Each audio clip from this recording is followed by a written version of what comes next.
पिछले क्लास में हम लोगों ने फीमेल रिप्रोडक्टिव सिस्टम को स्टार्ट किया था। उसके अंदर हमने प्राइमरी सेक्स ऑर्गन को स्टडी किया, ठीक है। आज हम सेकेंडरी सेक्स ऑर्गन को स्टार्ट करेंगे फीमेल के अंदर। उसमें भी सबसे पहले हम देखेंगे जितने भी डक्ट्स हैं, जितने भी एसेसरी डक्ट हैं, ठीक है। तो हम क्या स्टार्ट करेंगे, आज हम स्टार्ट करेंगे secondary sex organ in female.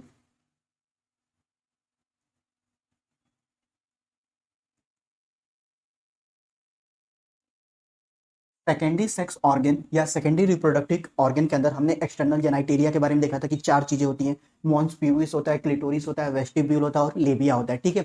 और एसेसरी जो डक्ट होता है उसमें हमने देखा था कि फेलोपियन ट्यूब होता है, यूरेथ्रा होता है, सर्विक्स होता है और वेजाइना होता है। तो सबसे पहले हम लोग एसेसरी डक्ट पढ़ेंगे और इसमें भी सबसे पहला चीज हम लोग पढ़ेंगे फेलोपियन ट्यूब के बारे में।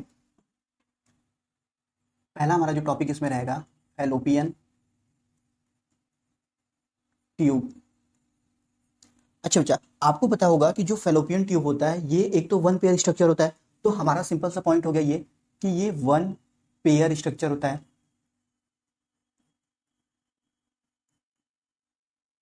ठीक है। अच्छा, इस फेलोपियन ट्यूब का जो लेंथ होता है वो 10 से 12 सेंटीमीटर का होता है, ठीक। तो वन पेयर स्ट्रक्चर होता है, 10 to 12 सेंटीमीटर इन लेंथ होता है। उसी के साथ साथ बच्चा फेलोपियन ट्यूब का जो दूसरा नाम होता है, आपको पता होगा कि जो फेलोपियन ट्यूब होता है यही फेलोपियन ट्यूब अटैच होता है यूटेरस से, इसीलिए फेलोपियन ट्यूब का दूसरा नाम होता है यूटेराइन ट्यूब। तो फेलोपियन ट्यूब का दूसरा नाम होता है यूटेराइन ट्यूब, क्योंकि वो यूटेरस से अटैच है, ठीक। उसके बाद में बच्चा इसका एक और नाम होता है सेल्पिंजेस। ये वर्ड भी फेलोपियन ट्यूब के लिए ही यूज होता है, ठीक है। उसके बाद में बच्चा अगर फेलोपियन ट्यूब में स्ट्रक्चर की बात किया जाए तो इसमें एक्चुअली 4 स्ट्रक्चर पाए जाते हैं, ठीक है। या हम पार्ट्स ऑफ फेलोपियन ट्यूब बोल सकते हैं अगर बात हो पार्ट्स ऑफ फेलोपियन ट्यूब। तो इस फेलोपियन ट्यूब के अंदर एक्चुअली टोटल 4 पार्ट होते हैं, ठीक है। पहले हम क्या करते हैं, हम पार्ट्स के नाम ही लिख लेते हैं। इनफंडिबुलम,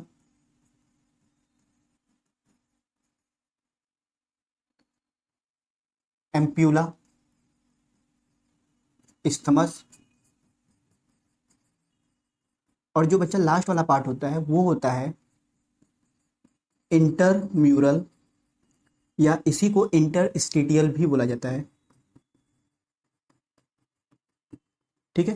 तो जो फेलोपियन ट्यूब होता है इसी को यूटेराइन ट्यूब भी बोला जाता है, क्यों? क्योंकि यूटेरस से अटैच होता है। सेल्पिंजेस वर्ड भी फेलोपियन ट्यूब के लिए ही यूज होता है, ठीक है। वन पेयर स्ट्रक्चर होता है, 10 से 12 सेंटीमीटर इसकी लेंथ होती है। फेलोपियन ट्यूब के 4 पार्ट होते हैं, इनफंडिबुलम, एम्प्यूला, इस्थमस और इंटरम्यूरल या इंटरस्टिटियल। सबसे पहला पार्ट हम स्टार्ट करते हैं इनफंडिबुलम, यानी यहाँ पे सबसे पहला पार्ट हम स्टार्ट करेंगे इनफंडिबुलम।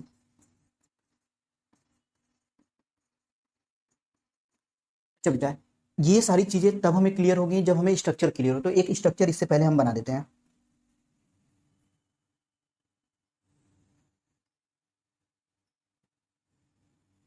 ये बच्चा यूटेरस हो गया,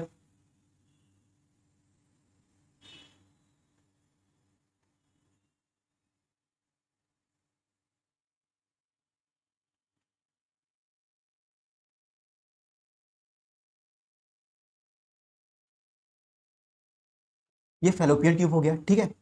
और यहाँ पे ओवरी होता है, एक ओवरी इस साइड होगा और एक ओवरी इस साइड होगा, ठीक। उसके बाद में बच्चा ये ओवरी ओवेरियन लिगामेंट के थ्रू इस यूटेरस से जुड़ा होगा। सेम उसी तरह इधर वाला भी जो ओवरी होगा ओवेरियन लिगामेंट के थ्रू इस यूटेरस से जुड़ा होगा, ठीक। उसके बाद में बच्चा ये फेलोपियन ट्यूब है, ये यूटेरस है, ये ओवरी रहा, ठीक है। अब फेलोपियन ट्यूब में होता है क्या बच्चा, ये जो पहला स्ट्रक्चर मैंने बनाया इस स्ट्रक्चर को बोलते हैं इनफंडिबुलम,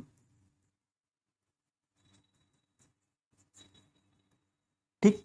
इस स्ट्रक्चर को इनफंडिबुलम बोलते हैं, ठीक। इसके बाद वाला स्ट्रक्चर को बोलते हैं एम्प्यूला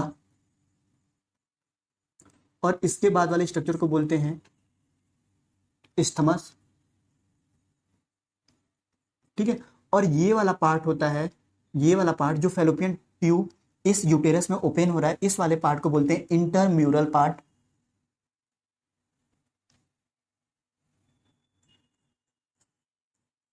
इंटरम्यूरल या इंटरस्टिटियल भी बोलते हैं, ठीक है।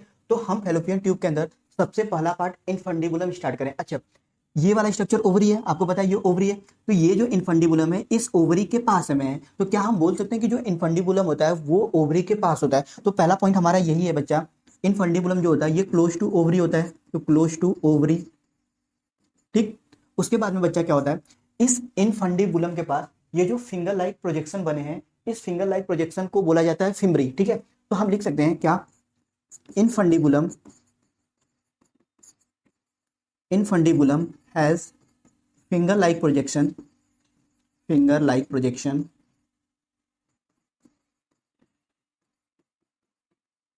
Called fimbriae.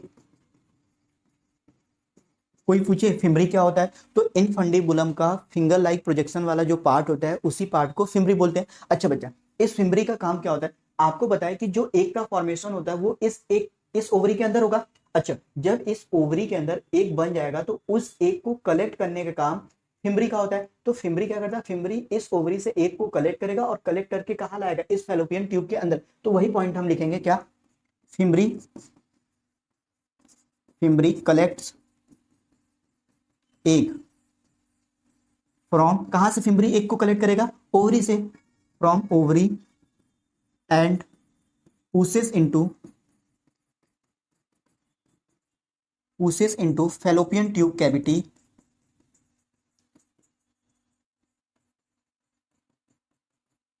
Through ostium.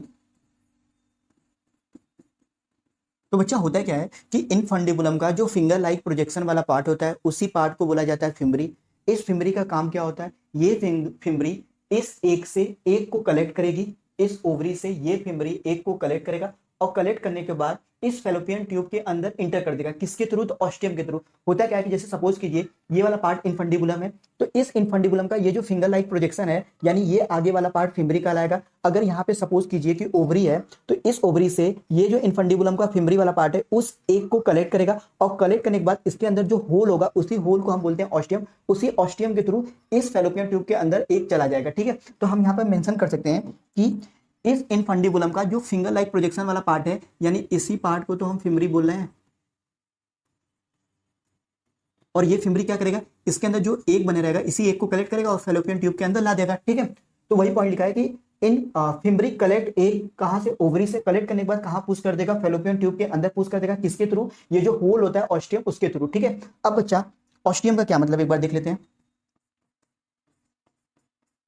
Ostium बच्चा कुछ है नहीं, जिस पोर के थ्रू ओवरी से एग इस फैलोपियन ट्यूब के अंदर जा रहा है उसी पोर को बोलते हैं ऑस्टियम। तो ऑस्टियम है क्या, ऑस्टियम एक तरह का पोर है, pore which connect fallopian tube cavity, fallopian tube cavity to pelvic cavity. ठीक है बच्चा, भाई ये जो ऑस्टियम में पोर होगा यही ऑस्टियम तो इस फैलोपियन ट्यूब के कैविटी को पेल्विक कैविटी से कनेक्ट करेगा, क्योंकि ये तो पूरा कंटिन्यू है। ठीक है, तो फैलोपियन ट्यूब में हमें क्या याद करना है कि जो फैलोपियन ट्यूब होता है इसी फैलोपियन ट्यूब को यूटेराइन ट्यूब भी कहते हैं। क्यों, क्योंकि यूटेरस से जुड़ा हुआ है, ये वाला स्ट्रक्चर यूटेरस है। ठीक है, तो फैलोपियन ट्यूब यूटेरस से जुड़ा हुआ है इसलिए बोला जाता है यूटेराइन ट्यूब किसे, फैलोपियन ट्यूब को। दूसरी बात, ये वन पेयर स्ट्रक्चर होता है भाई, एक इधर है एक इधर है, तो वन पेयर स्ट्रक्चर 10 से 12 सेंटीमीटर इसके लेंथ होते हैं। इस फैलोपियन ट्यूब के 4 पार्ट होते हैं, इनफंडिबुलम, एम्प्यूला, स्टमस और इंटरम्यूलर। जो इनफंडिबुलम पार्ट होता है फैलोपियन ट्यूब का वो क्लोज टू ओवरी होता है, जस्ट ओवरी के पास है, इसलिए हमने लिखा है कि क्लोज टू ओवरी होता है। उसके बाद में बच्चा इस इनफंडिबुलम के पास जो फिंगर लाइक प्रोजेक्शन होता है उसी फिंगर लाइक प्रोजेक्शन को बोला जाता है फिम्बरी। फिम्बरी का काम ये होता है कि फिम्बरी जो कि इस ओवरी से एक को कलेक्ट करेगा और कलेक्ट करके ऑस्टियम यानी पोर के थ्रू कहां डाल देगा, इस फैलोपियन ट्यूब के अंदर डाल देगा। ठीक है, उसके बाद बच्चा अब हमारा दूसरा पार्ट आता है एम्प्यूला। इसे थोड़ा सा मैं ऊपर करता हूं।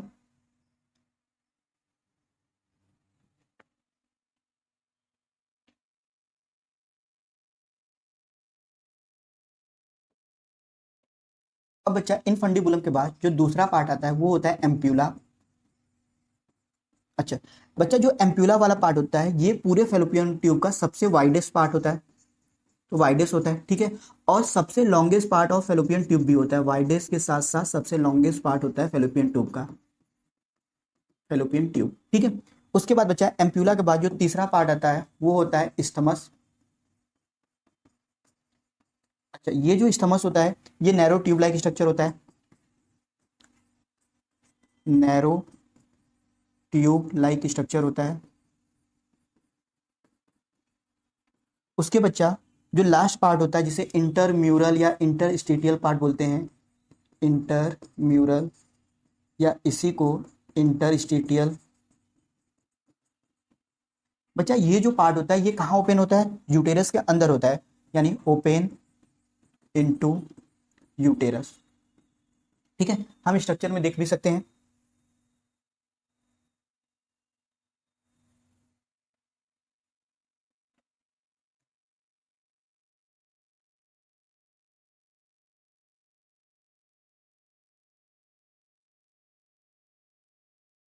तो बच्चा ये जो इंटरम्यूरल वाला पार्ट होता है या इंटरस्टिटियल जो पार्ट होता है फेलोपियन ट्यूब का, यही पार्ट ओपन होता है कहाँ, यूटेरस में। देखो ये वाला पार्ट इंटरम्यूरल है और यही वाला पार्ट जो कि ओपन हो रहा है इस यूटेरस में, इसलिए हमने लिखा है कि ये जो इंटरम्यूरल वाला पार्ट होता है ये ओपन होता है यूटेरस में। उसके बाद में बच्चा जो एम्प्यूला वाला पार्ट होता है ये सबसे वाइडेस्ट और लॉन्गेस्ट पार्ट होता है। बच्चा स्टमक, स्टमक जो कि बीच वाला पार्ट होता है इंटरम्यूरल और एम्प्यूला के, ये नैरो ट्यूब लाइक स्ट्रक्चर होता है। ठीक है, इसमें सबसे इंपॉर्टेंट इनफंडिबुलम होता है और उसके बाद दूसरे नंबर पे जो इंपॉर्टेंट होता है वो एम्प्यूला होता है, क्योंकि एम्प्यूला के पास ही फर्टिलाइजेशन होता है। ठीक है, अब बच्चा आगे आपको जो याद करना है सबसे मेन चीज, आपको जो याद करना है यहाँ नोट करके सबसे मेन चीज, अगर कभी भी आपसे क्वेश्चन पूछा गया कि साइट ऑफ फर्टिलाइजेशन, यानी फर्टिलाइजेशन कहाँ पे होता है, ठीक है, तो इसका पहला ऑप्शन आपको जाना चाहिए अगर चॉइस में रहा तो एम्प्यूलरी स्टमिक जंक्शन। ठीक है, यानी अगर ये स्ट्रक्चर है, ये एम्प्यूला वाला पार्ट है, ये स्टमस वाला पार्ट है, तो जो फर्टिलाइजेशन होता है वो फर्टिलाइजेशन इस एम्प्यूला और स्टमिक जंक्शन के बीच में होता है। ठीक है, आपको क्या याद रखना है कि जो फर्टिलाइजेशन होता है वो एम्प्यूला और स्टमिक इन दोनों के बीच में फर्टिलाइजेशन होता है, यानी इधर कहीं फर्टिलाइजेशन होता होगा। अगर बच्चा एम्प्यूलरी स्टमिक जंक्शन ये ऑप्शन न मिले तो दूसरे ऑप्शन आपको जो टिक करके आना है वो करके आना है एम्प्यूला। तो पहला अगर क्वेश्चन में आ जाए कि साइट ऑफ फर्टिलाइजेशन कहाँ होता है, अगर हमें ऑप्शन मिल जाए एम्प्यूलरी स्टमिक जंक्शन तो ऑप्शन यही करेक्ट होगा। अगर ये ऑप्शन नहीं है तब हमें एम्प्यूला टिक करना है। ठीक है, एम्प्यूलरी स्टमिक जंक्शन का मतलब होता है एम्प्यूला और स्टमस के दोनों के बीच में फर्टिलाइजेशन होता है। ठीक है, ओके ओके। अब बच्चा हमने फेलोपियन ट्यूब देखा, फेलोपियन ट्यूब के पार्ट्स देखे, अब हमें internal layer of fallopian tube देखना है। ठीक है, हमें क्या देखना है,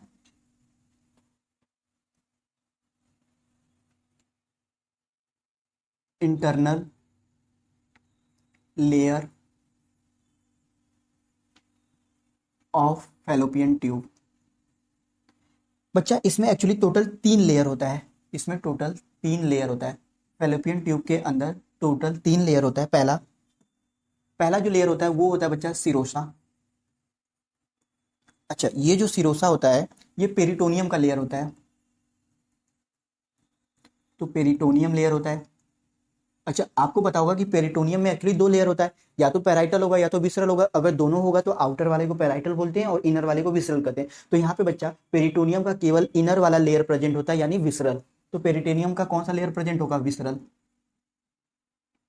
उसके साथ साथ बच्चा some some amount some amount of connected tissue are present. तो बच्चा ये पहला लेयर खत्म हुआ। ठीक है, अब इस सिरोसा के बाद जो दूसरा लेयर होता है बच्चा, दूसरे लेयर का नाम होता है मस्कुलर, या इसी को हम मिडिल लेयर भी बोल सकते हैं।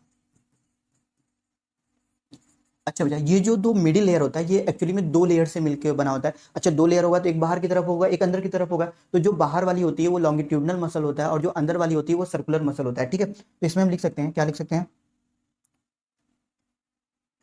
आउटर लॉन्गिट्यूडनल मसल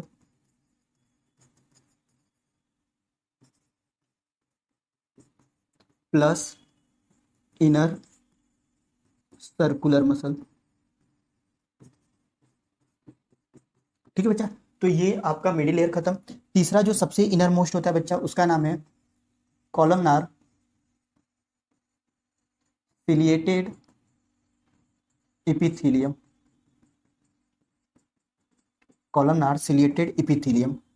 अब बच्चा होता क्या है कि ये जो कॉलमनार सिलिएटेड इपिथीलियम होता है इसके अंदर मिलता है काइनोसिलिया, एक तरह का सीलिया मिलता है, उस सीलिया का नाम है काइनोसिलिया। अब इस काइनोसिलिया का काम क्या होता है कि बच्चा जैसे ही ओव्यूलेशन हुआ, ओव्यूलेशन का मतलब क्या हुआ कि ओवरी के अंदर से जो एक था वो एक कहाँ आ गया, फेलोपियन ट्यूब के अंदर आ गया। ठीक है, ओव्यूलेशन का सिंपल सा मतलब होता है कि जो ग्रेफियन फॉलिकल ओवरी के अंदर बनते हैं वो रप्चर होते हैं और वहां से एक जो होता है वो निकल के कहाँ जाता है, फेलोपियन ट्यूब के अंदर आ जाता है। अब बच्चा आप सपोज कीजिए कि जब एक फैलोपियन ट्यूब के अंदर आ जाएगा तो पहले इनफंडिबुलम वाले पार्ट में होगा, फिर वहां से एम्प्यूला वाले पार्ट में जाएगा, ठीक है। तो ये जो इनफंडिबुलम वाले पार्ट से एम्प्यूला पार्ट तक में एक का जो मूवमेंट हो रहा है वो किसकी वजह से होता है, काइनोसिलिया की वजह से ही होता है। तो हम लिख सकते हैं they help in movement of किसका, या तो एक, या तो ओवम, या अगर फर्टिलाइजेशन हो गया तो जाइगोट। इस चीज को छोटे से स्ट्रक्चर बना के हम समझते हैं।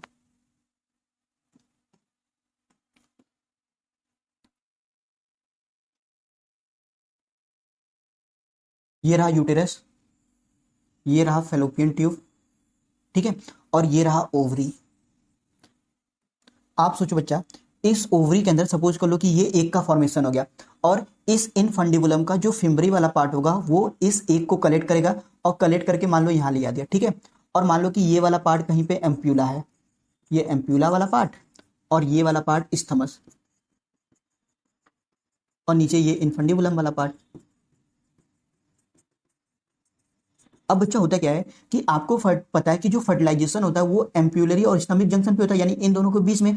तो ये जो एक बना है ये एक मूव करके यहाँ पे आ जाएगा, तभी तो फर्टिलाइजेशन होगा, क्योंकि साइट ऑफ फर्टिलाइजेशन यही होता है। क्यों? क्योंकि स्पर्म जाएगा तभी तो फर्टिलाइजेशन होगा।